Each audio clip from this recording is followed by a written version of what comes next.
Welcome everybody. So for those of you that know, which is probably most of you, we had a significant loss in our family coming up on almost a month now. So we've kind of taken a big step back from social media to spend a lot of time reflecting, a lot of time, with our family without being kind of front and center. We've had an incredible outpouring of support and love and affection and encouragement from all of you guys.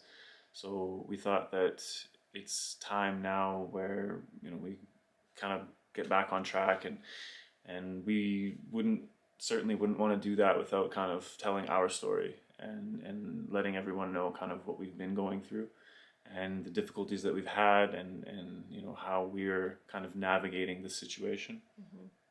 So as you can probably tell from the title of the video, we lost our baby, our third child, and it was a very traumatic experience, and there's a lot to talk about. We're going to actually break it up in 3 different parts. So this is going to be us talking together about our experience. Then we're going to do it from a mother's perspective and then from a father's perspective, because I feel like there's actually like no real videos out there talking about a father's experience, because number one, miscarriages, it's not really talked about. I feel like there's way more videos about pregnancy and going through pregnancy and what that feels like, and there's not a whole lot of people talking about what it's like to lose your child.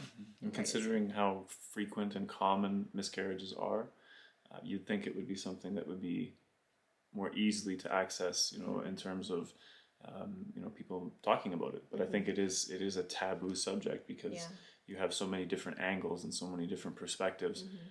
What people look at it like for example, if you have people who, like us, have children, our story and what we're going through is going to be different than people who have never had children and they experience these losses, versus people who are of the opinion that a child isn't a child until they're born, and for us obviously not the case. And as well as our faith, your culture, not necessarily my culture, but definitely there is that taboo side of it that we don't talk about these things, which I find very ironic, especially from a religious standpoint, because in Islam, there's a saying that there is no haya, there is no modesty in asking questions. And or this topics. Exactly. Like, so everything should be talked about and in the open, because it's life. Like this is part of life. And if we look at the life of the Prophet Muhammad, peace be upon him, you will find that he's the most recorded human being in history, right? Everything about his life is recorded in intricate detail. So when we go through these issues and these losses or whatever it might be, we have the ability to reflect upon our faith and what it teaches us, but we don't tend to share that side of it enough. And after we experienced our loss, I tried to do everything that I could to find somewhere to fit in, someone to relate to, someone to listen to that had gone through something similar. So the first place I turned to was obviously YouTube. And I looked up Miscarriage Story and I watched one after another, and still to this day, even this morning, I was watching another one. I think it's just part of the whole grieving process, and to me, it's therapeutic to know that I'm not alone. But one thing that I noticed was there was no Muslim couples talking about it, and yet when we shared our story on Instagram and on YouTube, there were hundreds of people, that sent us DMs and comments telling us that they had been through something similar and that no one had talked about it before. And that shatters my heart, because it's like, how is it that our community is not talking about this when there should be support groups in mosques offering support to families that have lost children? Like where we buried our baby Iman, there's 6 other babies right next to our baby, buried. And on and on and on. So many children, and it's like no one wants to talk about it. It makes people uncomfortable to know that babies die, and I'm being honest. Like I never thought it would ever happen to me. So if we look at guys, if you look at us, we never really had this experience before. We have 2 beautiful, healthy children, and so it kind of hit a lot harder, I think, than again, like people who experience, you know, a lot of these losses, because there are people who do experience a lot of losses, like one of the videos we watched yesterday, you know, and for us, you know, we have our beautiful children, and as amazing as that is, it doesn't, it's, you know, doesn't make it there's there's people who I think have good intentions but say the wrong things when they say things like, oh, but it's okay because you still have two kids. That doesn't change the fact that we lost a child. And I think it's very insensitive, and people need to think before they say things to people in this regard. I get if, you know, they're not coming at to be rude or anything like that. But when you think about it, you know, it's like saying, you know, oh, well, you lost your brother. Well, you've still got another one, so it's fine. Like, don't worry about it. No one ever says that. No one would ever say that. When it comes to your child or pregnancy loss, people are so quick to just be like, oh, just be grateful. Like, you have two kids, or you'll have something better. Like, nothing is going to replace our child. Even if down the road, if we have another child, inshallah, but nothing is going to replace that child. And I think it's a lot harder for parents that have already had kids and then experienced a pregnancy loss, because you know, you have your children right in front of you. You look at them every day. You know what they look like. You know what they sound like. You've gone through the newborn stages, the child stages. You know what it's like to be a parent to your own offspring. You know what you're missing out on. So you know exactly what you're missing out on, and like our world just like crumbled when it happened. So yeah, it's definitely, for us, is the most traumatic experience of our lives. You know, like I lost my father in the end of 2018. And that at that time, that was the only loss I'd ever dealt with in my life, because I'm not close with, you know, my relatives, whatever. And when that happened, it was traumatic and it was tragic, and it still hurts today. But at the same time, you know, my father was, you know, in his late 60s. You know, he had a, you know, a good life, and he got to see his children, his grandchildren. And he was sick for a long time, and it was really, really hard on him. Like it was very, very, very painful. Cancer is a terrible, terrible disease. And, you know, for years he suffered in pain. And so, you know, when he did pass, as bad as it was, you know, it was almost like a kind of like a relief, you know, that he wasn't suffering, you know, anymore. You know, and then when I flipped to like my child, you know, to me, it's even harder, you know, than that. Even though I never got to meet my child, you know, it didn't, you know, for us, you know, you become a parent as soon as that pregnancy test is positive. And that's how it is for us, your you know. So real. It all becomes real. And then when you go and you hear your child's heartbeat, and you get to see pictures and images of your child on ultrasound. Exactly. And you're planning ahead, right? You're like, okay, well, you know, and for us, we involve our children. So we're every time let's go to the store, let's go to Toys R Us and buy something for Iman. You know, let's go shopping, and we need a crib, and we need all the baby things, because, you know, we're almost 5 years removed from that baby stage, so we don't have anything left over, especially because we've moved across the country since then. So we are in that phase of, you know, purchasing everything, knowing that we're kind of going to go slow because we don't need to do it all at once, you know, and then to just have everything just stop. You know, it's so much more difficult and so much harder to even kind of put words to. You know, and it's not only us, it's our children. You know, our girls are devastated. Zayna was so excited to be a big sister. Yeah. In the beginning for her, it was, she was hesitant and reserved because she always wanted to be the baby and to remain the baby and always be the baby.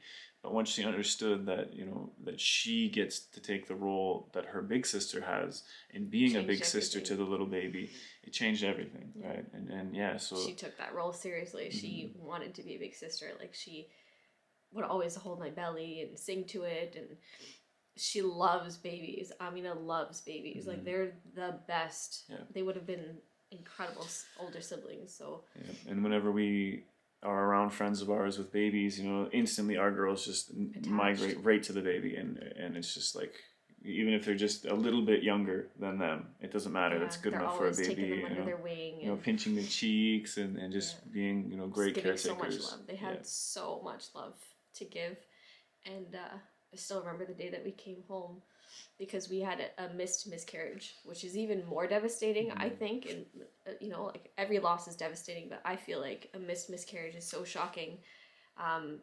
because you I don't had know. no symptoms. My body continued being pregnant. I continued having morning sickness. I wasn't bleeding. I didn't have cramps. Like, I was fine. And to get that phone call, like, And that's what it was. So for us, we went for a routine ultrasound, and the ultrasound tech was terrible. I'm not going to name names or anything, but worst experience ever. they were very like they're supposed to tell you if your child doesn't have a heartbeat. They're supposed to tell you that. They never did.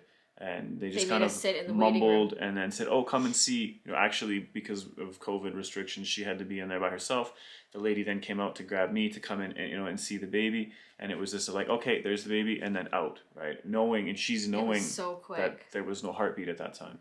And we say didn't find anything. out for probably 4 or 5 days later when our midwife called us, and said, that they had received the paperwork or whatever, and that there was no sign of a heartbeat. And you can imagine how devastating that was, and even more so We have a Doppler because at we home. have a Doppler. So through those 4 or 5 days where I kind of felt like something was off since we had that ultrasound, and how she didn't really show us the images as good as we did the first time, a few weeks back, we had come home and we used the Doppler to listen to the heartbeat, and we were so relieved. We're like, there's the heartbeat, there it is, the baby's strong, like, it's fine, there's nothing to be worried about.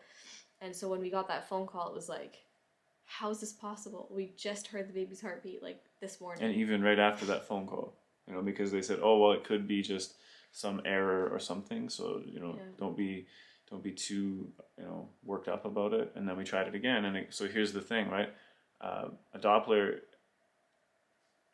because we had followed along once we got it, like catching the baby's heartbeat, and it's there, it's very strong, and so you wouldn't anticipate that when you're putting it in kind of the same spot the baby was, and you're picking up that heartbeat, that it's her heartbeat that we were picking up. And so the next day we went to the clinic, the midwifery clinic, wifery.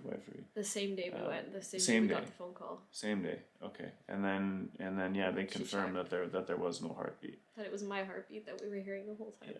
and that our baby had passed away days before, like a week before.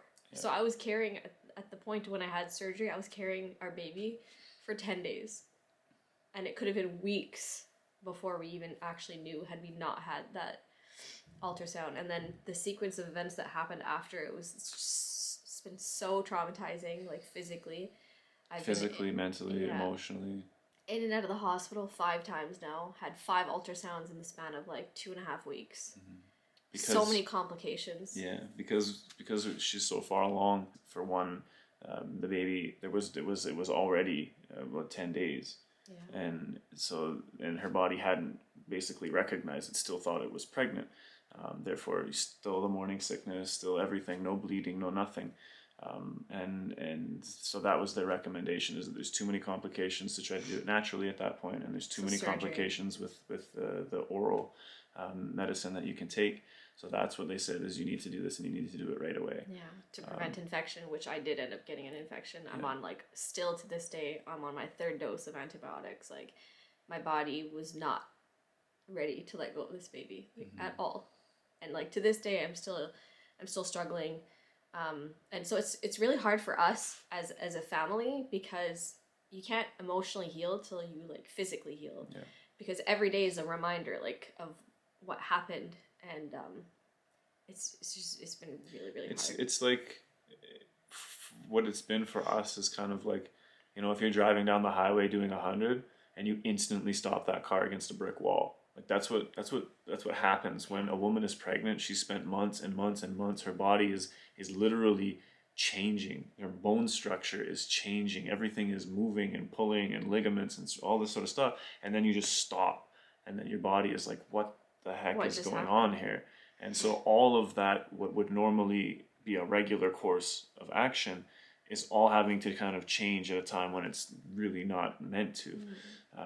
So all of that, on top of the fact that right after, you had the medication, because there was a fear that they had left something behind. Which then I had to labor at home. And then you had to labor at home, even regardless of having the DNC. And then 2 weeks later, again, the same thing happened. Yeah. I was like laboring again. And then you had to go my to the body hospital. was not letting go. Yeah. And then you had an infection, and then again. And I was admitted to hospital for the first time, and I spent the first night away from my kids. And how long? Their entire life. How long after was it? 3 weeks. That was 2 weeks. 2 weeks. So 2 weeks later, we had to go back to the hospital. Emergency. I was hemorrhaging. Thank God I had to kind of stretch the truth to the triage nurse. Actually, she was in so much pain out of it. I literally physically had to carry her running into the emergency room. And the hospital staff were really good, but the triage nurses were like pathetic. I'm literally, everybody lacked empathy. I'm holding my wife, and at that point, you were bleeding profusely, and I literally ran in, and the lady's like, "Oh, what's your ticket number?" And I'm like, "You can't see that my wife is hemorrhaging." I'm like, she's bleeding out. Like, I need help now. She needs help now. Well, what's your ticket number? I was like, I don't have a goddamn ticket number. Like, so I got a little bit angry, but not as angry as I should have or could have. And throughout the whole process of every hospital stay that I had to do it without him, which made it even more traumatizing because he couldn't be there. He couldn't be there when they confirmed a second time that there was no heartbeat. I had to deal with that information myself. He couldn't be there when they told me I had to have surgery. He couldn't be there at the moment I had surgery. Like, he wasn't allowed because of all these, like, COVID policies and stuff, which makes it even more traumatizing. Yeah. And for us guys, if you don't know our story or who we are, like, we are probably the closest family you'll ever see, meaning we do everything together. We work together. We live together, obviously.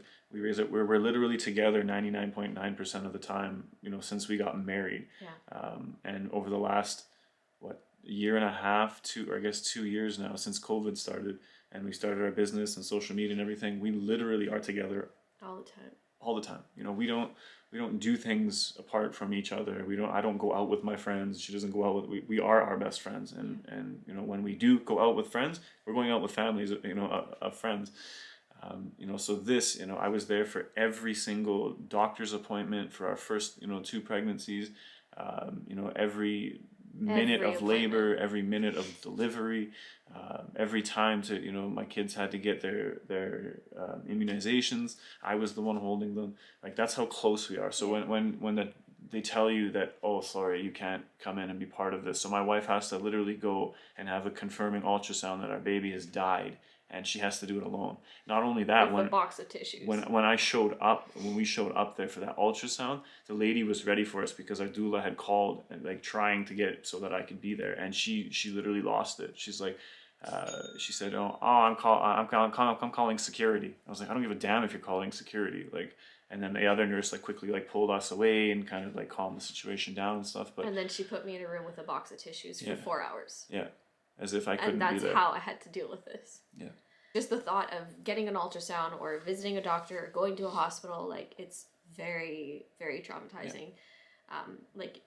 Again, 1 week ago, again, I had to have another ultrasound in the same exact bed that I had previously 4 times. And it's every single time, it's And this is the dumbness of our healthcare system. Right? There's no empathy at all. These are hospital policies. They're not law. They're not government regulations. They're not law. It's because somebody made a decision to do that. Even the nurses were like, "This is they're so sorry, but this is their stupid policy, hospital policy." I don't agree with it, but we have to do it. Yeah, and it's but again, it's people who are making policies. It's a hospital that's making a policy. Because if we were to have gone to other hospitals, I would have been able to go, which we didn't find out after the fact. This isn't a provincial thing. It's not a federal thing.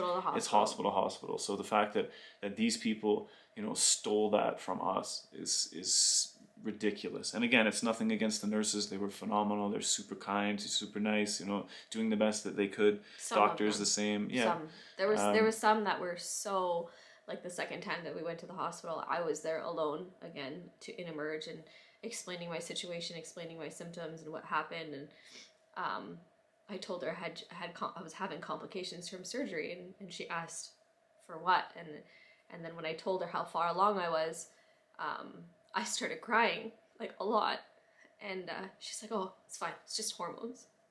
Like, I just lost a child. Chromosomes. And that's what you're telling me is it's my crying is hormones. No, I'm grieving. Like, it was really, really, really hard. So, yeah, if you don't have empathy and you don't care about people, the medical field is not for you. no, it's not. It's Right. and the fact that people in the birthing unit can have a support person and someone in the pregnancy loss clinic can't, that makes no sense to me. You're going through the labor, you're going through the whole process the exact same way. It's just that your child is not alive. Well, shouldn't it be the opposite way? Shouldn't it be, if you're going to go by that policy, shouldn't it be that the person who is going through a tragedy should have that support person versus somebody who's taking a baby home at the end of the day? Yeah. Right? It's ridiculous. It's really, really sad. You know, we can blame it on COVID and we can blame it on whatever, but it comes down to dumb people making stupid policies. Yeah. I don't know what else to call it. And how many other people have to suffer like this? In every room that I was in, this whole process, there was always an empty chair there. Like, there was always space for him to be there. There was distancing, there was masks in place, like, there was no reason for him not to be there. And so, like we said, like, the whole experience has been extra traumatizing because of every little step and everything that we've gone through. Yeah, it's been a really rough few weeks. Mm-hmm.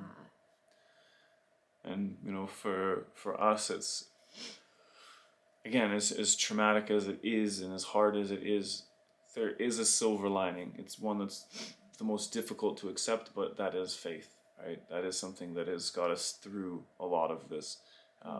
We as Muslims, we know and we understand that that we live our life with a purpose. We live our life as a test. Life is a test. That's why people are tested with health, with wealth, with loss, with so much abundancy. And so we've taken a huge loss, you know, and we know that Allah, that God Almighty, tests those whom He loves. And for us, we know and we understand from the prophetic narrations of the Prophet Muhammad, peace be upon him, that our child is in paradise, is in heaven waiting for us. And that child will be a means of salvation, you know, for the mother and father, for the family, for those people who are grieving. And if we look at our lives as a test, we're going to be tested throughout our lives, right? And we may, you know, we believe in the day of judgment, that you'll be judged according to your actions in this world, that we may not be successful, right? But we know that one of our children is successful, that they don't have that reckoning, they don't have that difficulty, you know, and is there again as a means of helping us to achieve something better in the next life. So it's such a mix of emotions. It's like a bittersweet thing, because we as Muslims also believe that God tests us with the things that we love the most. So if you love money the most, He'll test you with the money. If you love, I don't know, like, for us, in our case, it's children. Like, we love our children so much. And so He tested us with our children, with the thing that is our break and fall. Like, you know, and to us, the reason why we chose the name Iman for our child is because, if anything, this entire experience that has taught us is to hold firm to our faith. And Iman literally means faith. And, you know, we've come onto a different side of our life right now. We're at a different stage in our life where we know that our time is short, and, like, it's reminded us of where we're going and what our purpose is. Like, going to the cemetery and burying our child was a stark reminder of, like, this life is really short, and you need to make the best of it, and you need to make good decisions, and you can't live with grudges, and you can't live with anger, and you can't live with regret. Because you literally never know when that's going to end for you. So it's just like you said, like, it's very bittersweet. It's knowing that, you know, our baby right now is in heaven and is in a good place. But explaining that to your own children is really hard. Like, really, really, really hard. Why can't... Why couldn't we visit the baby first, is what they say. Yeah, why couldn't the baby come and be here first? And why did Allah, you know, do that? Why didn't Allah let us have Iman instead of taking Iman? Yeah, it's difficult. You know, obviously Amina is a bit more intellectually, you know, older, and she's able to kind of comprehend a little bit, you know, and, you know, like, imagine how hard it is, you know, because we as Muslims, right, that, you know, when we bury a human being, it's about simplicity. It's not about extravagance, right? You know, we're not supposed to, you know, buy the $5,000 beautiful caskets and all this sort of stuff. It's and like you these bury them as mausoleums, soon as you get them. right? And well, traditionally, as in Islam or Muslim countries, that the body is shrouded in cotton fabric, and the body's buried in the dirt. There's no casket. There's no nothing. You know, obviously in the West it's a little bit different, but you know, we buried our child at a Muslim cemetery here in Ontario, and you know, so everything needs to be like biodegradable and whatever, and so you know, we decided that we were going to kind of make our own casket. And the girls, you know, decorated it up, and we're drawing pictures and stuff like that. Wrote letters to the baby. Yeah, so it's a kind of a good way, you know, of closure to help them, but still, you know, like it's so tough, you know, because Zainab is so much of an introvert when it comes to emotion, quite like me, that it'll just kind of hit her at times, and she'll just be sad, and she'll cry, and she'll hold my belly and say, I miss the baby. And our kids fully understand everything. Like they know the baby's not here anymore. They know what happened. They know why we went to the cemetery. Amina, our eldest, her thing is she wants to go every Jummah to put new flowers, every Friday to put new flowers on our baby's grave. And she doesn't want the flowers to wilt. And our youngest is she wants to go too, but it brings out so many emotions for her. She has a harder time with going and seeing and being reminded, like, this used to be my sibling. I don't get to be a big sister. And I've told her so many times that us now, at this moment in time, we are still parents to 3 kids. We are. It's just that one is not Earthside. And so I tell Zainab, I'm like, you are a big sister, sweetheart. It's just that your baby sibling is in heaven now. And it's like, it's such a hard thing to think, because it's like, I wanted to give that to her so much. Yeah. She would have been such a great big sister. So Zainab has reserved a unicorn in heaven, and that's her thing. And she's like, I hope, you know, Iman isn't riding around on my unicorn. She's like, so because in her mind, you know, Iman is you know, is very small, right? So she's basically came up with the story that Iman has her own unicorn. It's a little small unicorn, and then you can, you know, ride unicorns together one day. But yeah, it's difficult, and you guys, like, we didn't want, obviously this video is already long enough, but you know, we're definitely gonna do my perspective, her perspective, and how we dealt with our grief, because that's such a huge thing, is that everybody's different, and obviously men and women are different, and how we respond is different, how we grieve is different, how we internalize or not internalize our emotions is different. But one of the things that we're doing now is we've started a fundraiser, and we decided that our goal, you know, to remember our child, is that we want to build 100 water wells around the world in memory of not only our child, you know, Iman, but all of the mothers and all of the children that have been lost in the same instance.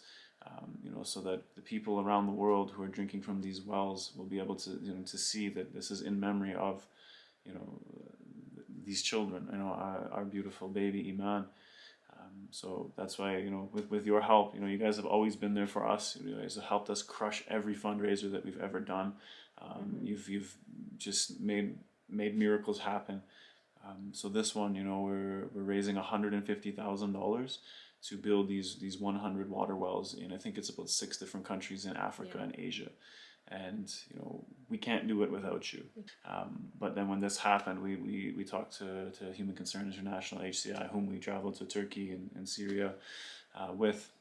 And unknowingly, our baby was with us the whole time. You know, to be able to be there together as a family of 5, which we didn't know at the time, you know, helping Syrian refugees and Uyghur refugees and doing goodness, you know, and then be able to do this in the name of our child, the memory of our child Iman, is something very special and near and dear to us. So we ask all of you guys, please, you know, even if it's $1, you know, the wells are, I think, $1,500 to build a well where people will be drinking forever. Clean drinking water, where water is not normally offered to them. And if you think about it, how many lives are we going to change by putting a water well where there wasn't a well There was no clean drinking water. People will be making du'as for you. They will be praying for you. They will be remembering you. They'll be remembering Iman. This fundraiser is really, really personal to us, and we really hope that you guys can help us. He said $1 makes a difference. Definitely $1 makes a difference, but $50 will make a bigger difference. $100, and if you have somebody that you want to honor a well for as well, you can do that as well. We'll have a section on the website where if you've lost a loved one, if you've lost a child, if you've lost anybody, even for someone that's living, if you want to build a well and put a plaque with their name on it, you can do that too. Yeah. It's $1,500, and it takes 6 months for that well to be built, but you'll get a picture of it. You'll get the certificate for it. And I think that's beautiful. I think it's such a small investment that's going to pay off for generations, you know, children and families. In Islam, it's called Sadaqa Jariyah, which it means it's something that will live on after we are gone. Right, you know, for instance, like you build a school, people will be learning and benefiting and everything after you're gone. Pious children who are going to be, you know, doing good things in with the morals and the character that you instilled with them. You know, building wells for people around the world. You know, that after we're gone, these wells are still going to be giving people clean drinking water, and that's one of the beauties of it. So, you know, it's again $1,500 will build you your own well and can have a plaque with whosever name that you want on it, and it's such a beautiful thing that, you know, so we're encouraging all of you, you know, if we've ever been there for you and we've ever made you laugh or cry or, you know, upset, doesn't matter, please, you know, help with this initiative, because it's something that will benefit thousands of people forever. Yeah, and I think it's really going to help us in our grieving process too. I think knowing that, you know, our baby already made such a big difference. We were able to raise $110,000 to fund refugees and provide food and medical aid and shelter and all those different things. Our baby was with us when that was happening, and so we want to do something to honor our baby. We want to do something to honor all the babies, all the families that are grieving. It's just, it's going to be a huge thing for us to be able to see how many wells we can build. And like he said, like our goal is 100. We want to build 100 wells in 6 countries, and we literally can't do that without you. So I will leave the link in the description. I'll leave the link here. Just go to launchgood.com/wells for Iman, and it's EMAAN. EMAAN, Wells for Iman. Share that link with everybody you know, and share this video with them. If you know anybody that has gone through a miscarriage, a pregnancy loss, a child loss, share this with them, so hopefully they can find some benefit in hearing our story and hearing what we're doing to honor our baby, and hopefully contribute in honor of their family as well. And knowing that they're not alone. Yeah. You know, as crazy as it is to have to talk about something that should be so commonly talked about, because it is so. Was it 1 in 4? 1 in 4 pregnancies ends. 1 in 4 pregnancies ends in a miscarriage. That's crazy. Yeah. Right. So there's so many people out there that are suffering, and a lot of people are suffering in silence. And, you know, like you said, right, that's how you've dealt with it. And we'll definitely, you know, in the next couple of videos, get into more details about how we've gone through it personally, and hopefully, you know, inshallah, you know, God willing, that we'll be able to give someone some benefit, if not for the own benefit of our own selves, being able to tell our story and kind of get it out. So yeah. So thank you for watching, you guys. Please drop us a comment below. We would love to hear your experience if you've been through something similar to this. We read every comment, so we may not have time to respond to every comment. Every message you guys have sent us, showing us your love and support during this time, has really made a difference. Like, we've felt that love, we've felt those prayers, and I really feel like that's what has like pulled us out of that dark space. Definitely. So again, thank you all so much for being here. Take care, inshallah, and until our next video, assalamu alaikum wa rahmatullahi wa barakatuh. See you guys.